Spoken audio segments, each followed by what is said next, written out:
century, a young couple moved into their first house.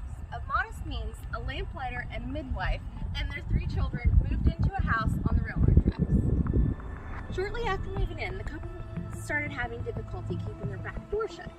Precisely at 8 p.m. every night, the door would open, no matter what they did. Every evening at dusk, the lamplighter would leave for work, leaving his wife alone with the children. One night, after putting the children to bed, she heard an infant crying. Thinking it was one of hers, the wife checked on her children, only to find them fast asleep. The woman searched for the source of the crying, eventually discovering it was coming from a closet beside the fireplace. She snuck up to the door and heard scratching from within. The woman flung the door open, only to find an empty closet, and that the crying and scratching had stopped. Every night it repeated, first the back door opening, and then the crying would begin. The unnerved couple told the neighbors of their experience, and they learned of a terrible tragedy that had happened years before.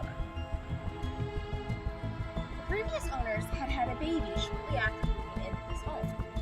A fussy child, the infant cried all the time, and the mother was left alone as her husband worked long hours into the night. Soon the incessant crying took its toll on the mother. One evening, the mother had reached her wit's end. She took a hatchet and pierced the child's skull, silencing him forever. Realizing her husband wouldn't be home soon, she hid the baby in the closet. When her husband came home at 8 p.m., he assumed the child was asleep.